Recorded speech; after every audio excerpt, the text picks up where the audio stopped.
All right, good morning. Good morning, everybody. And thank you for joining me on the DECI 101 webinar.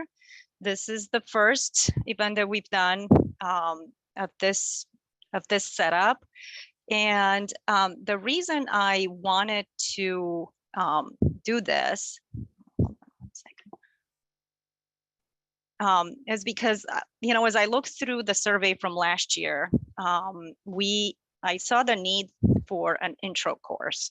And of course, we've done this presentation before, but I always felt like pressed for time to get through the slides and talk about all the points and all the moving parts of the DECI program. So I thought it'd be better if we just had a standalone program, a standalone webinar where we can take our time, discuss a lot of the moving parts of the program, and also, for those who are new or even prospective to the program, to kind of go through some of the elements that you would see on a construction site and take our time and discuss, and obviously at the very end, take some questions.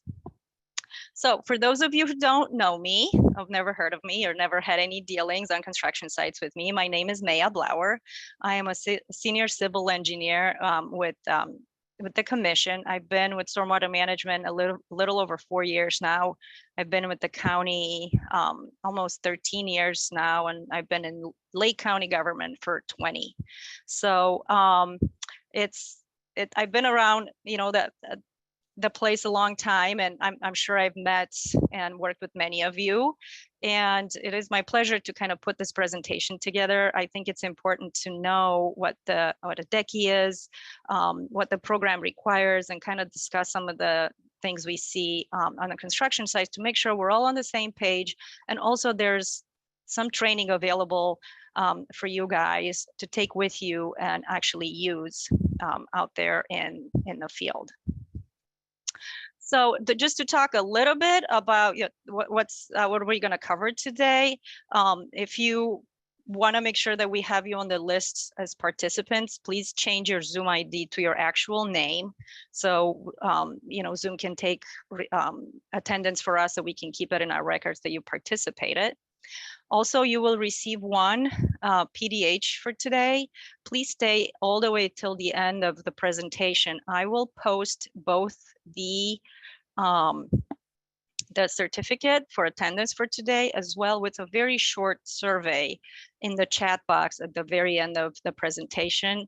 Since this is our first time doing it, I really appreciate some feedback, if we should do it again next year, what are the topics to cover, all that good stuff. So your feedback is very appreciated. Obviously, this webinar was born out of the survey from the regular DECI webinar that we do every year. And the PDF of the slide deck will be posted at the on the DECI webpage, just like all the other materials we have for all of our other webinars. One thing I wanted to mention, since I got a couple of emails from people, this is not a regular webinar. I have not sent out the registration for our regular DECI training. I will do so in the next couple of weeks. I am working on finalizing the agenda, and you should check your inbox in the next couple of weeks for the registration information. It'll be just like a regular training with 4.5 hours and very good presenters and presentations. So if you think you're in that presentation and you don't want to be in this one, I'm just giving you a heads up. This is not the regular DECI webpage. So webinar. So in today's presentation, what are we going to cover? We're going to go through the description of the DECI program. What is a DECI and how to become one? What are some of the DECI responsibilities? What are some of the non-compliance issues with DECIs, which honestly haven't seen many, which is a good thing.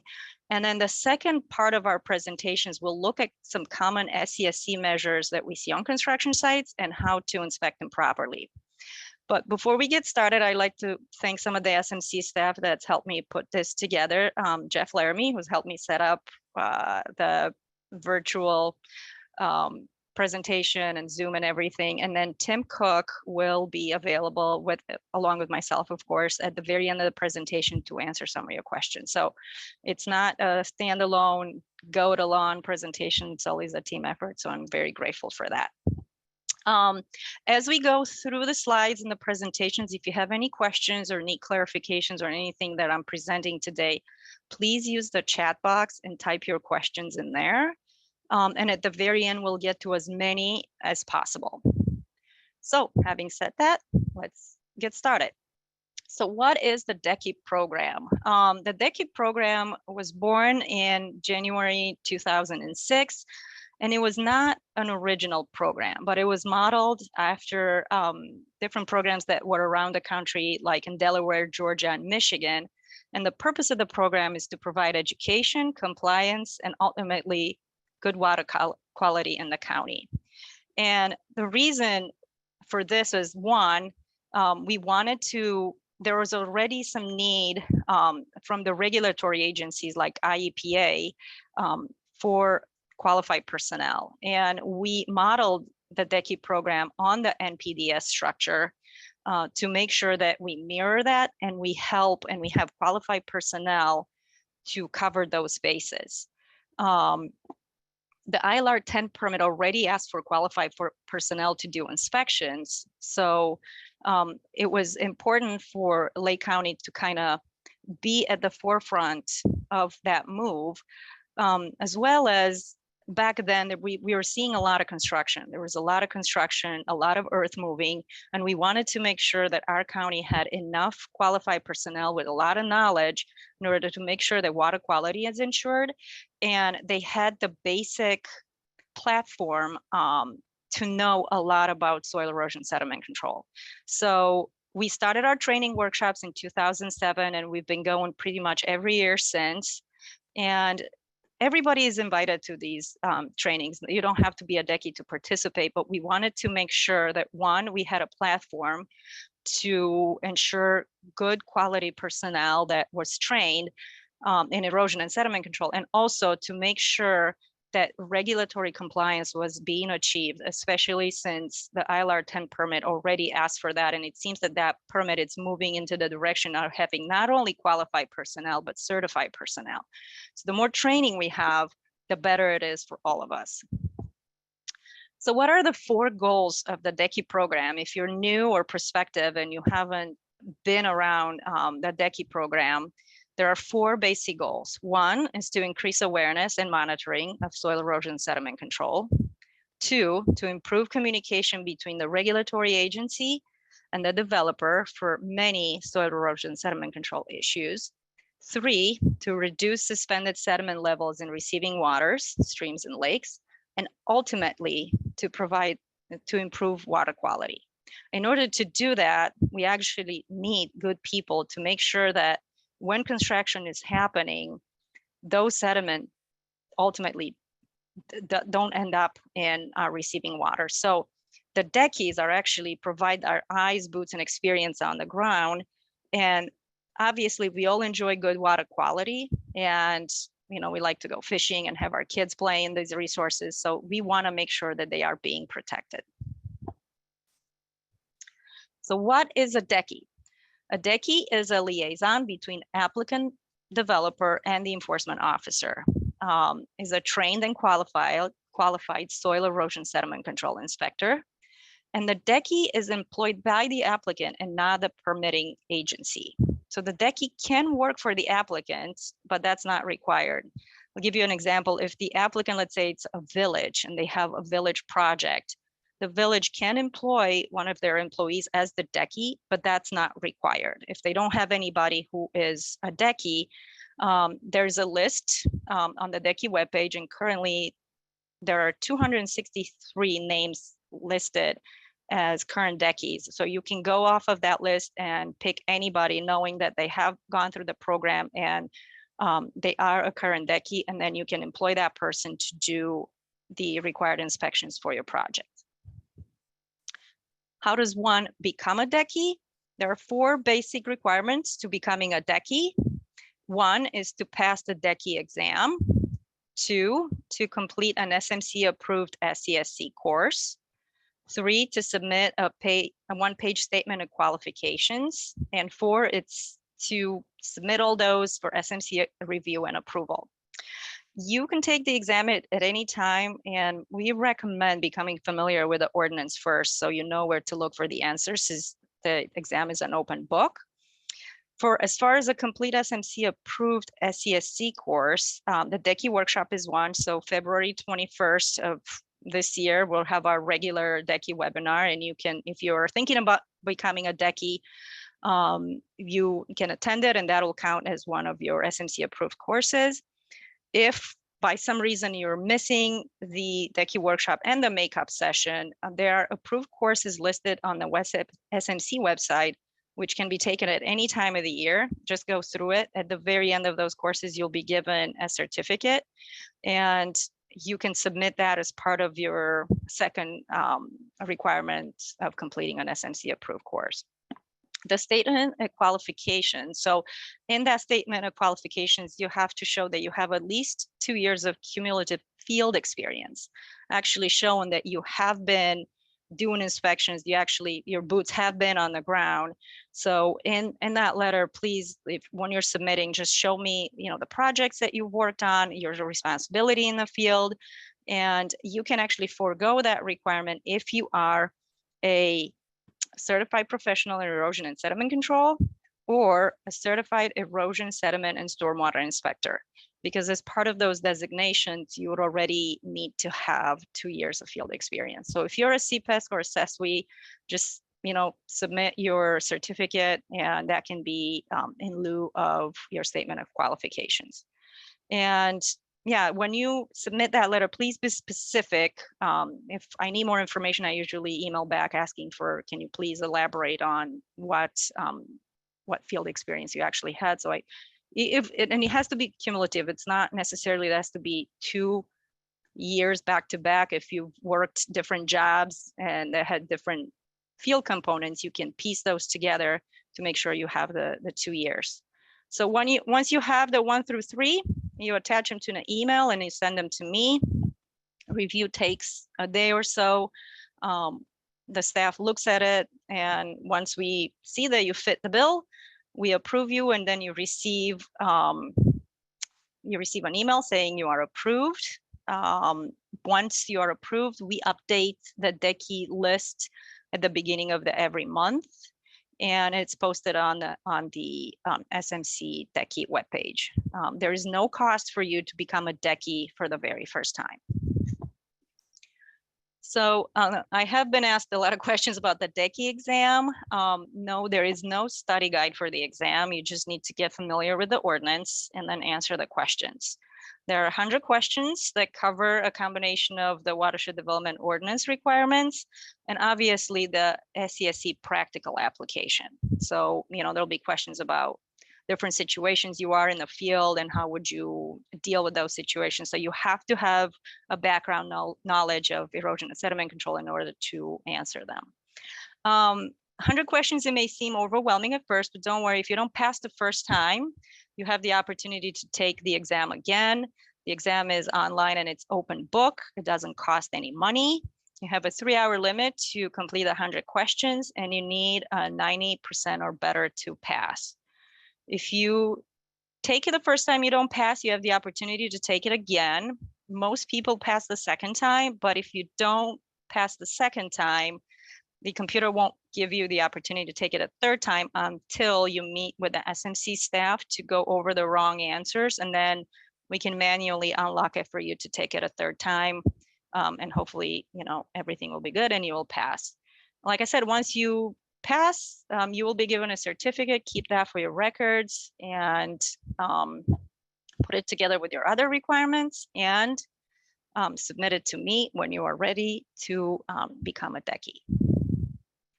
And then you are a DECI, you are on the list, your name is on the web page. How do you maintain that status? Well, every 3 years, and that third year is this year, we go through the relisting process. And we have had a very good change to our ordinance, where for your education component, attendance at the DECI workshop between relisting is sufficient. It used to be that you needed a 24 hours of education between the 3 years in order to maintain your status. But the change has been that it's sufficient now to attend the DECI workshops between relistings. If you have not attended each and every one of those workshops between relistings, that the 24 hours of education credits are needed. And I just want to share a little bit of how, like, if that's your case, how you can get more education training.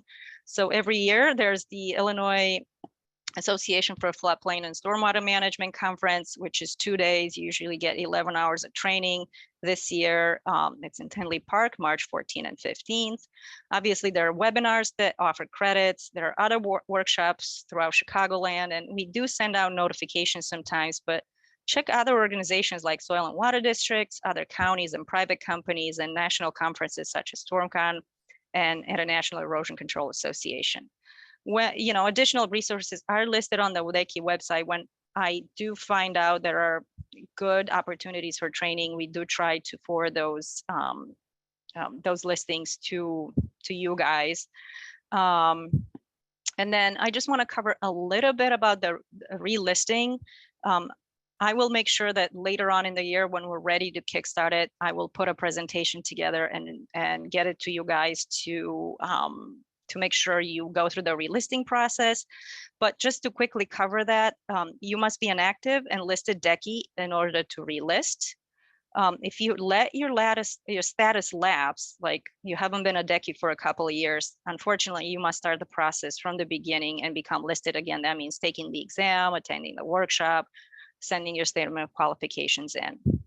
Everyone who is a DECI and wants to maintain their status and be on the list must go through the process regardless of the year they became a DECI. So if you became a DECI last year, you still have to go through the relisting process in order to be active and on the list. The cost is $60 regardless of how long you've been a DECI. Whether you relisted last time or you just became a DECI last year, the cost is $60 regardless. Like I said, you must have attended all the DECI workshops between relistings. Alternatively, you must show 24 hours of appropriate education for the 3 years between the relistings. And that is actually based on the year you became a DECI. So if you became a DECI last year and you have to relist this year, you don't have to show any education credits. If you've been a DECI for 2 years, then you have to show, you know, the 16 hours of education. And if you've been a DECI for 3 years, but you haven't attended all the workshops, you got to show me the 24 hours of education so far since the last one. So hopefully all of you have attended the DECI workshops. So what happens if there's issues with your status? SMC does have the authority and responsibility to suspend a DECI, their status for repeated and recurring noncompliance. And the delisting procedure includes a formal notification to the DECI, and there is a response required from that DECI. And what usually constitutes, you know, noncompliance, if they're not doing their duty, you know, if the enforcement officer kind of sees that the site is continually in noncompliance, the DECI is not providing records, they're not providing, you know, ways to improve the noncompliance status. So they're really not responding to the regulatory agency. So usually we take that as a non-compliance. That constitutes a strike, 3 strikes, and then your name is actually taken off the DECI list. So you've gone through the process, you've become a DECI. When are DECIs required? And you can find this information in the Watershed Development Ordinance. And I would suggest you study this section before taking the exam. So DECI is required in 2 instances. One, on the regulated development in Lake County. So what constitutes regulated development in Lake County? 1, it exceeds 10 acres of hydrologic disturbance. And 2, it exceeds 1 acre of hydrologic disturbance and has regulatory floodplain or wetlands, whether they're isolated waters of Lake County or waters of the US, on site or on adjoining property. Also, a DECI is required at the discretion, could be required at the discretion of the enforcement officer when the development is less or equal to 1 acre of hydrologic disturbance and has regulatory floodplain or wetlands on site or adjoining property. If the EO feels that the site is sensitive and has the potential for negative impacts, let's say it's a single family home that has definitely less than 1 acre disturbance, but it's surrounded by, let's say, high quality wetlands, where they feel like there is a potential for significant impacts, that can require DECI to be part of the project and provide inspections and, you know, really keep an eye on what's going on. What are some of the DECI responsibilities? Obviously, inspecting the site. So you need to inspect the site every calendar days and within 24 hours of a storm event that's either equal to or greater than ½ an inch of rainfall or liquid equivalent precipitation. And obviously, once you inspect, to keep a log, a written log of inspections with pictures. You know, I put up there an excerpt from one of our permit letters for one of the projects that we had, and it required a DECI. And the reviewer made a point that at a minimum, their reports shall include photographs. I do get quite a few, you know, not quite a few, but some reports that don't include photographs. So you can tell me that the site looks great, but I don't really know that. So the only way to show me, it's really show me the pictures that tell the story of what's going on with the site. And SMC sends out reports for rainfall events. If you want to receive them, you can either email me or Jeff Laramie of our office to be added to the email list. But feel free to use any reliable weather app that shows precipitation accumulation. And these DECI responsibilities also include winter events, especially with the mild winters we've had where we had a lot of rain. Can't take a step back in the winter. You gotta keep out there. And if you have your projects going through the winter, you gotta make sure that those required inspections are covered. In your reports, please show critical areas and areas of improvement recommendations. Tell us the story of what is and what is not working on the site and what needs to be improved. Notes and checklists, which I get a lot, are important, but pictures are vitals. Usually when I read a DECI report, I go straight for the pictures. So that's why I'm kind of bringing that point home, that include photographs with your reports. What are some other DECI responsibilities? Obviously, keep a copy of the plans on site. If the site is non-compliant, please notify the enforcement officer within 24 hours of what's going on and propose corrective measures. If there's something going on and you have sediment-laden water leaving the site, what needs to be corrected right away to bring the site back into compliance. It'll be your job to recommend additional soil erosion sediment control prevention measures as they're necessary. And I cannot stress how important it is communication in this situation between all the parties involved, the regulatory agency, the applicant, the contractor, you, making sure that all the parties are on the same page as to what's going on in the site and how you can keep things compliant. Documentation of the pictures is just as important to show that you are actually there and you know what's going on. When are the required inspections? Obviously, after completion of installation of soil erosion sediment control measures, so at the very beginning of your project, and prior to proceeding with any other earth disturbance or grading. And then your routine inspections every 7 calendar days, and actually within 24 hours of the ½ inch precipitation. These required inspections are listed in the Watershed Development Ordinance. And one question that comes up, if there are multiple ½ inch events in 1 week, you will have to do an inspection after each one. So the DECI might be on site multiple times within a week if we have multiple rain events that requires you to do an inspection. What are some of the recommended inspections? Obviously, after site clearing and tree brush, after rough grading, final grading, after seeding and landscaping, after permanent stabilization and landscape is completed, and prior to SCSC removal and after SCSC measures. All of these recommended inspections will most likely be covered under your weekly requirement and after precipitation event. And every time you inspect, every time, even if it's multiple times within a week, you know, document that you've been there and what you've noticed and what are some of the corrective measures that you recommended. So you can use for your inspection reports, you can use anything you want. SMC has a short version where it's obviously a checklist is included, and then there's some areas where you can put your comments and insert some pictures. This is a Word document that's on the DECI webpage, so you can download it from there if you want to use this. You're not required to. If you have your own form, use your own form. You don't need to email me for this form. I think actually still the long form is on the page, but I will make sure that this short version, which is kind of nicer and sweeter, is available for you too. Please do include pictures. This form has the pictures, the picture area included. And you can use any format you want, but if you're gonna write, if you're gonna do a handwritten report, please make sure your writing is legible so I can read it. When our DECI is done inspecting, after permanent stabilization and the approval of the as-built by the enforcement officer. Not all projects have as-built requirements. Check the permit letter to see what kind of as-built requirements are included. Sometimes, for example, for SMC projects, an email from the engineer stating that the project has been built per plan is sufficient. So that literally constitutes the as-built approval. But you really kind of have to look in the permit letter, and if you have questions, connect with your enforcement officer to see if you're ready to be done inspecting.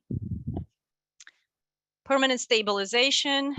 So for SMC as-built requirements, there has been also a change in the ordinance. We used to have a requirement of 90% coverage for vegetation for permanent stabilization, but we've made the change to be more in line now with IEPA requirement, where you have 70% aerial coverage of vegetation, of which 50% must be the desired species. You will need to coordinate with the regulatory agency for permit closeout when requirements are met. You want to make sure that there's no erosion, sedimentation, or unstabilized areas. If you're going to have stockpiles that are left on site for a prolonged period of time, those areas must be permanently stabilized as well. All your temporary soil erosion sediment control measures must be removed, and that includes your silt fence, your perforated risers, everything. So after stabilization is achieved, temp SESC measures are removed. You can be done with your inspections. Make sure you connect with the enforcement officer. If there's a punch list of items that need to be taken care of, make sure that everybody is on the same page, and then you can close out the permit and move on to your next project. So in a nutshell, that is what the DECI program is, what the requirements are, how one becomes a DECI, how it stays a DECI. And like I said, if you had any questions, if you have any questions about the program, you can put them in the chat box at the very end of this presentation. We'll try to answer them. I also, as part of this webinar today, I kind of wanted to go through some of the typical SESC measures. This is something that we never really have time in a regular DECI webinar to talk about.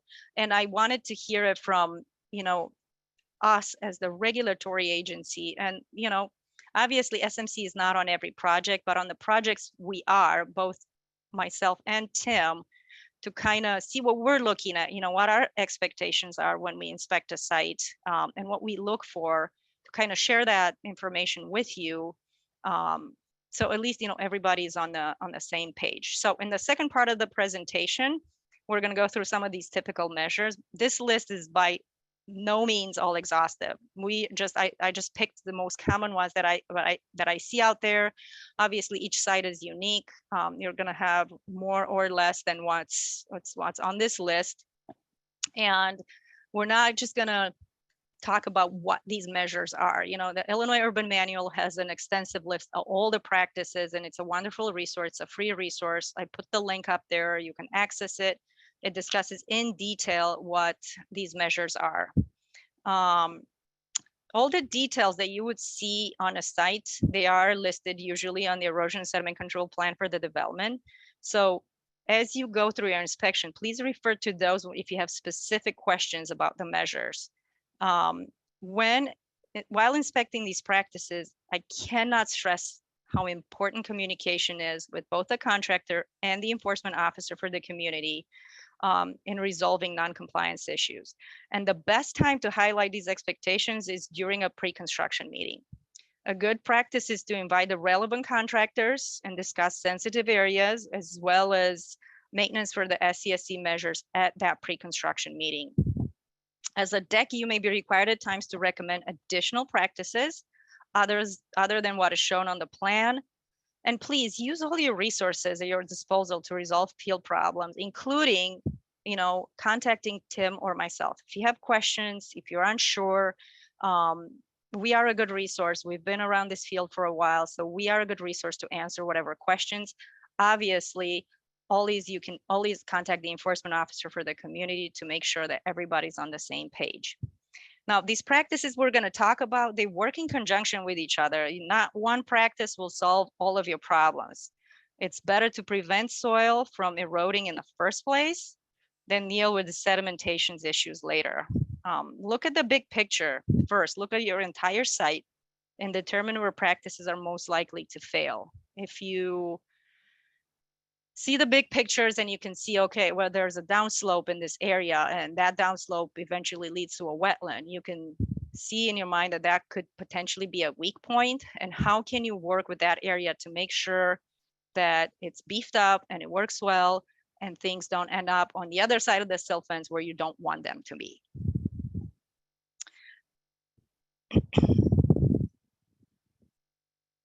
So one thing I wanted to also mention is that not even the best design plan will prevent all your issues from happening. So, your construction site is a live and active site. Things change, weather changes. So you have to work constantly and you have to be on top of things as they are and not just how they are on the plan. Use your resources and try different measures if something doesn't work, especially if what's designed doesn't work. Reach in your tool bag and get out what you need in order to, address those areas that are not working. And try to have the disturbed area stabilized as soon as possible, because it'll solve many of your problems in the end. So I guess the main idea is make sure you meet at the pre-construction meeting, discuss sensitive areas, make sure that the relevant personnel is there and they do know what your expectations are and how things are supposed to work, and also kind of point out those areas that could be potential issues to make sure that their personnel also is aware of where things can go wrong. So having said that, let's get into some of these measures. We're going to start out with a stabilized construction entrance. Obviously, hopefully, many, if not all of you, have seen one of these. It's used as an entrance and exit point for the construction area as a means of minimizing track out onto the local roads. Please check the details page on your soil erosion sediment complaint plan to look for the required length and thickness of stone. Please make sure the contractor uses filter fabric under the stone, otherwise the stone may sink. And please just use minimum 3-inch rock should be used. Anything smaller will not function properly and most likely will be dragged onto the road, hitting people's windshields. We don't want that to have happen. What are some inspection pointers for a stabilized construction entrance? Check out that, make sure that the plan tells you what the length is and ensuring that length is actually what's installed on the site. Please do check if the filter fabric has been installed, because if not, the stone will end up sinking and you'll have to end up top dressing that construction entrance throughout the whole process. And especially if your project is going during kind of a rainy season, new and cleaner rock may be needed to be added, especially if there's a lot of precipitation. And also, as you can see, making sure that there's no track out. Let's say you have the best installed construction entrance, there may still be tracking onto the roads and sweeping may be needed. So don't look just at the construction entrance, look at the track out onto the local roads as well. Silt fence. Hopefully you're familiar with this one as well. It's used as a perimeter barrier around the development on the downslope of the disturbance. SMC does have a silt fence detail on its website under checklist, design, and guidance. You can print and save it for your reference. I do have some links at the very end of the presentation to those resources. So once I put the slide deck on the DECI webpage, you can go and check out those resources on our website. The Illinois Urban Manual is another source. And as you're looking at your site, please check the plan, the soil erosion sediment control plan, to see where the designer planned for it. And in some instances, additional may be needed if dictated by the site conditions. You know, when the designer puts it on the page, he may not be fully aware of all the areas is actually needed on site. So you as a DECI may recommend that additional silt fence will be required. Some inspection pointers for silt fence: making sure that the silt fence is AASHTO certified. You can check the shipping details from the manufacturer to see if that's the case.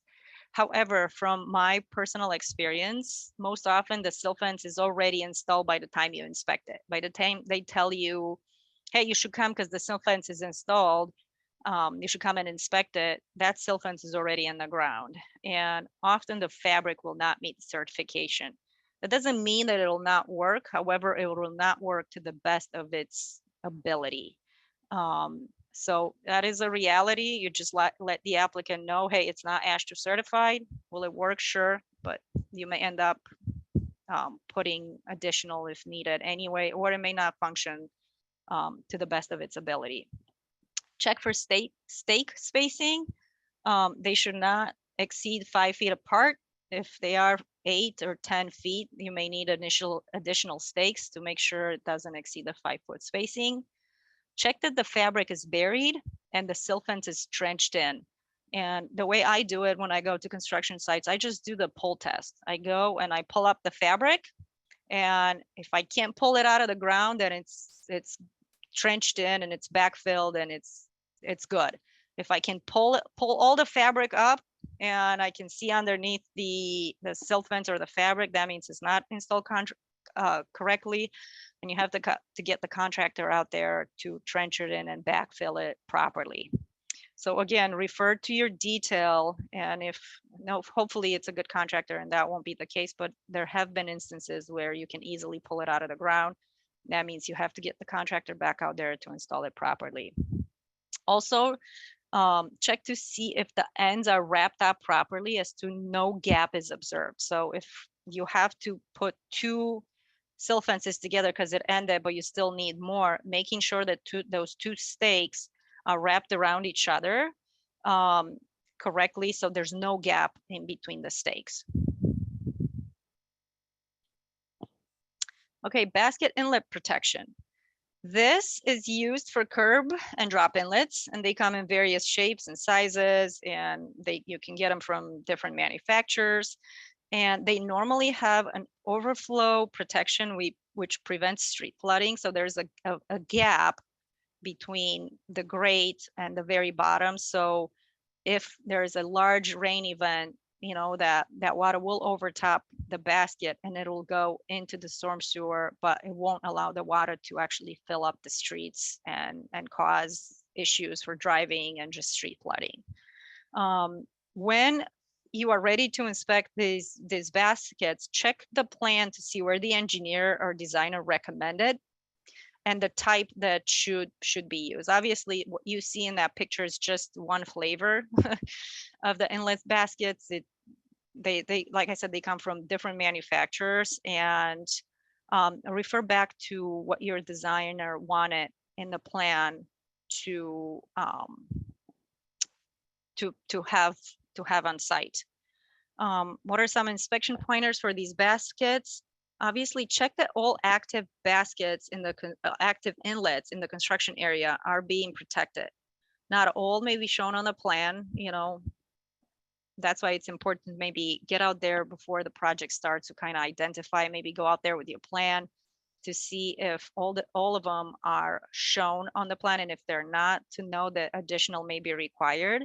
And you may need to identify if extras are needed to be ordered for the site. Do not substitute fabric under the lid for baskets. That used to be the thing to do, but it's not an approved practice by SMC anymore. However, that will be okay for as a temporary practice until the baskets can be installed.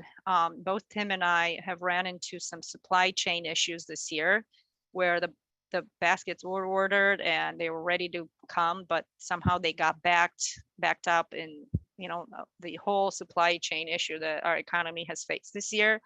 So some form of protection is better than none. You can obviously substitute, you can use other rolled erosion control devices like straw wattles or silt warms or silt socks. However, just make sure that during a rain event, you're not having water backed up onto the streets. That's why we're recommending these baskets. They do have an overflow. So, but some protection is better than others. So it's okay to temporarily substitute fabric under the lid until you can get the proper protection in place. Throughout the construction process, check for how full the basket is. Our recommendation is to empty the basket if there is debris or soil in there when the basket is a quarter full. But the point is to try to prevent sediment from getting there in the first place. Baskets are usually the last line of defense before water gets into the stormwater system. So if it's gotten there, that means there's something else going on upstream that allows sediment-laden water to get to that basket. A lot of times it could just be, debris in the curb. So, getting a sweeper to clean the curbs might be all it takes. But take a look at the big picture and see why that sediment-laden water it's getting to the basket in the first place. Ditch checks. You normally see these used in ditches or concentrated areas of flow, such as swales. They come in different shapes and different materials. You can see from those pictures, they come in different flavors, and the engineer and designer will specify which one to use. If there is a lengthy slope, check to see if they are spaced out correctly. And the way that should be, the bottom of the upslope check should be in line with the top of the downslope one. So the bottom of the upslope check should be in line with the top of the downslope one. And if there's no spacing in the plan, Illinois Urban Manual has some guidance if there's none provided in the plan, but that's a good rule of thumb. So the bottom of the upslope one should be in line with the top of the downslope one. Depending on the type, check manufacturer specification on installation. Some require staking and others don't.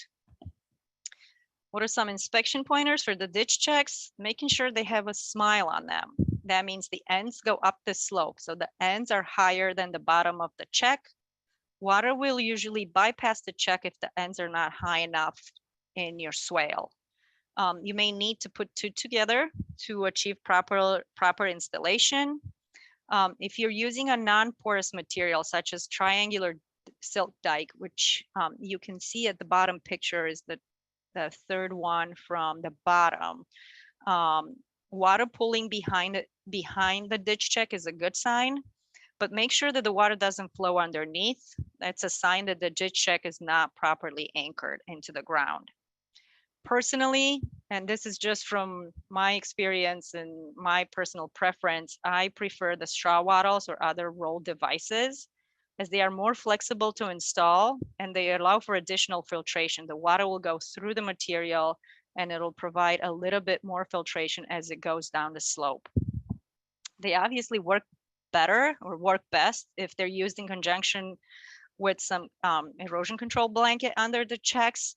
So no erosion occurs in the bottom of the slope as you see in these pictures. If, let's say, you're going to have discharge through a swale that's undisturbed, then you need something to slow the water down. Leaving the vegetation is a good idea, but let's say if you needed to grade that swale in order to move a road or whatever, it's it's best to, once the grading is down, put blanket down and put these ditch checks on top of that blanket. Erosion control blanket.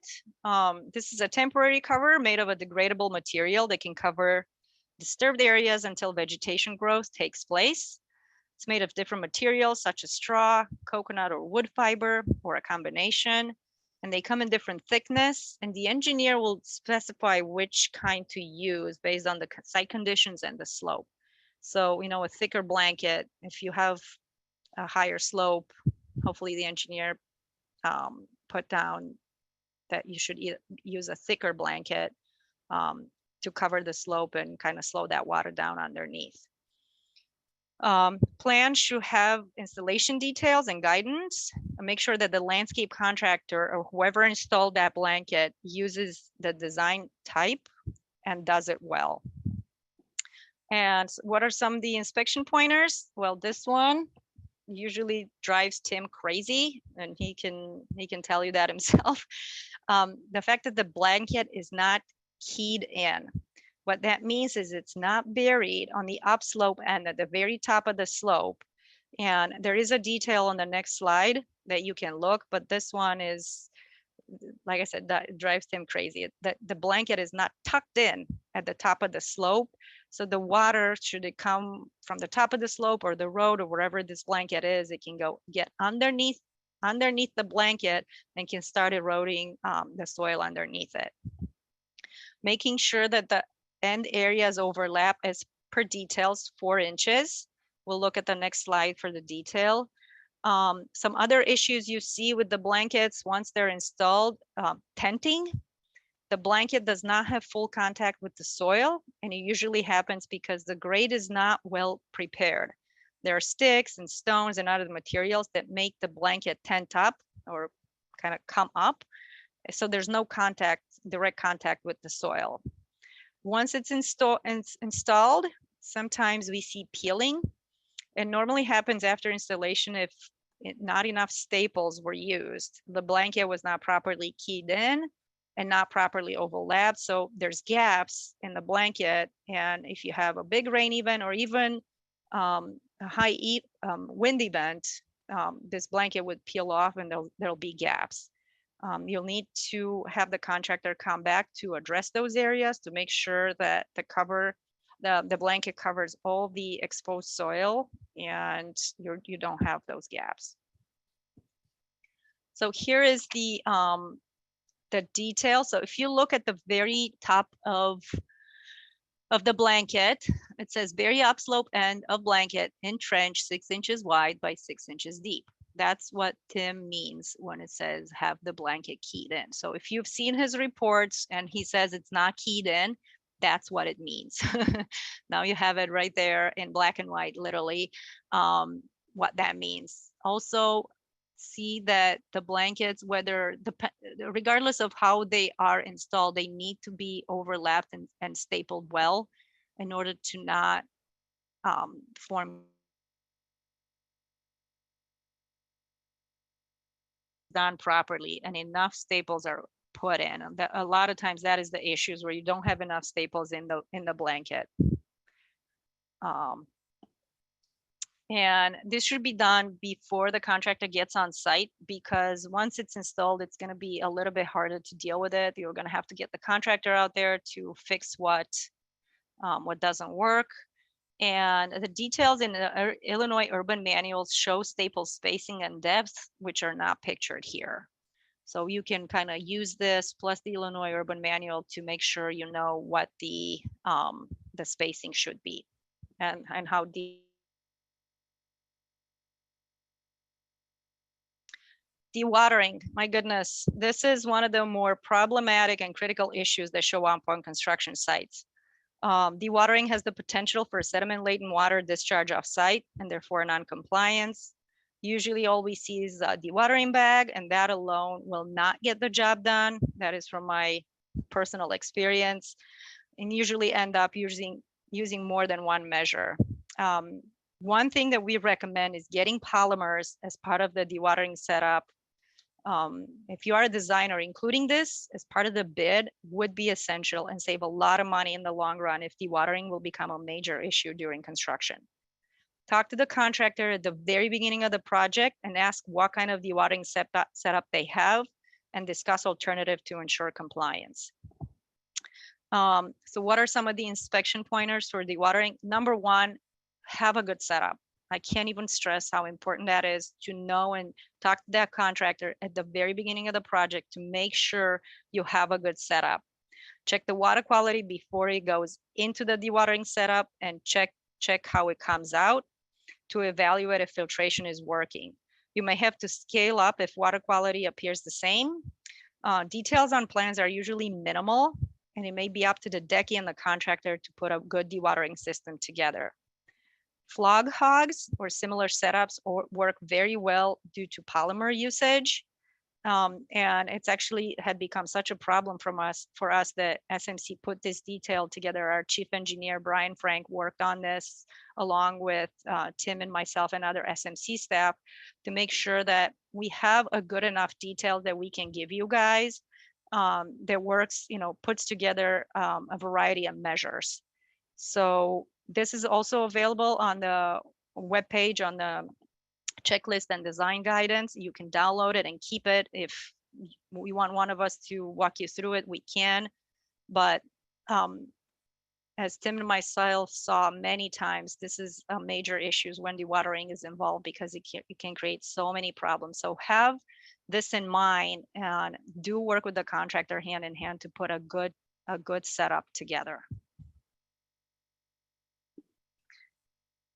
All right, so just a couple of more measures left. Perforated risers. This is used in detention basin outlets for flow off site. Usually it's the last line of defense in a treatment train for projects involving a detention basin. And you can find these detail on our website as well. I haven't really seen it anywhere else. So if you don't know what the detail is and how it should be installed correctly, you can download this off of our website. So what are some of the inspection pointers for a perforated riser? One, make sure that the pipe is mortared in place. You can't just stick the pipe, in the outflow pipe and just let it be. Make sure it's mortared in place. Also, an issue that comes up often, ensure there are enough holes in the standpipe. Many times there are too few and they're not allowing water to pass through. So really the water is not really leaving the site, it stays in the detention basin. Ensuring that is the appropriate fabric is installed, the non-woven filter fabric should be used. Otherwise it'll clog up and the water will not flow out. Use chicken wire to hold the fabric in place. Duct tape is not appropriate. And also ensure there's a trash rack at the very top of the pipe in place. So throughout the project, if there is a lot of sediment in the detention basin, the fabric may clog over time and it may need to be replaced. And don't forget to remove the perforated riser and the whole setup once the site is permanently stabilized and the EO gives you the go-ahead to remove all temporary soil erosion and sediment control measures. Last but not least, permanent stabilization. The site is considered permanently stabilized when the vegetation coverage has reached 70%. Check plans for the seed mix to see what combination of seeds need to be put down, whether it's a combination of annual native plants are called for, and talk to the contractor, the landscaping contractor, to ensure seed mix is followed. Some inspection pointers. How do you check for permanent stabilization? Well, if you had a hula hoop circle and you would take that circle and throw it anywhere on the site, the vegetation inside that circle should cover 70% of the circle. So just imagine kind of walking around with a hula hoop, throw it anywhere on the site, look inside it, and if the vegetation, if the area of the vegetation is 70% or more, then that site is considered permanently stabilized. Native vegetation may take a while to establish, usually at least a growing cycle, if not more. And vegetation needs to be evenly established without bare patches. You can't have one area that's 100% stabilized, and then another area 50% stabilized, and we call it, 6 of one, half a dozen another, we call it even. No, if you take that hula hoop and you throw it anywhere, 70% inside that circle needs to be stabilized. That's what permanent stabilization is. As we said in the beginning of the presentation, if you have any remaining stockpiles on site, those will have to be also covered in vegetation and considered permanently stabilized before closing the permit. And at any point, if you have any doubts about when a site is considered permanently stabilized, you can check with the enforcement officer. Have your checklist and your punch list together, making sure that they are okay with you closing the permit, and then you can go ahead and discontinue your inspections. So as promised, I do have some useful websites that I think you have access to. Obviously, they're all free. The Illinois Urban Manual, it's a great resource. It's been updated over the years. It's got a lot of details. It's got a lot more practices than we talked about in here. Also, the SMC checklist and guidance webpage, some of the specs that you saw are listed there. And if you are interested in the DECI program, a lot of the information that you saw in this presentation today is listed there. So I will put the slide deck and even the presentation itself on the webpage. So if you ever want to kind of go back, I know there's a lot of information there not in the slides. I will do my best to actually put the notes pages there as well, because a lot of the information, it's not on the slide, but are in the notes. So that concludes our presentation today.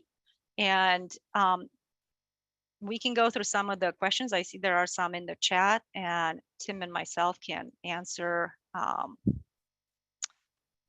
some of the questions. So let's see. I could take the first one, Maya. Sure. It looks like there's one that please mention the required winter inspection. I think you did touch on that. Yep. But just keep in mind that kind of especially winter is very important to do your weekly after every half-inch precipitation event. With the freeze thaw, if you're not out there doing anything, which we've seen, we've had some of our worst disasters in winter time. So yes, Ed, definitely winter inspections are no different than summer, spring, or fall. Yeah, and like this winter is a great example. We had a very mild winter and we had a lot of rain. So to me, it's no different than what you see in the spring. So just because it's winter, that doesn't mean we kind of sit back and do nothing. There are a lot of projects, especially large subdivisions and road projects and pipe projects that are going on in the winter. So as long as the site is active, it's no different than doing inspections in the summer. Okay, I know we covered a lot of material. We try to jam a lot of material in this presentation, and I am going to post the your certificate for today and also a short survey. I would really appreciate your feedback if we should do this presentation again, and if we should cover other topics. There is one question: 7 calendar days, example, Tuesday to Tuesday. So yeah, if you have your regular inspection on a Tuesday, you do it on a Tuesday, and then you come back the next Tuesday, unless there is a rain event between the Tuesday and the Tuesday. And let's say you're there on a Tuesday, it rains on Wednesday, you're out there on Thursday, and then Thursday becomes your next scheduled day. So it really depends on the site conditions. Let's say it's in the summer and it's dry, then you do them every Tuesday.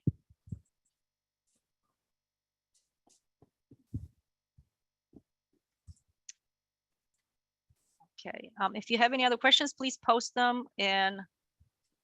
Oh, let me see.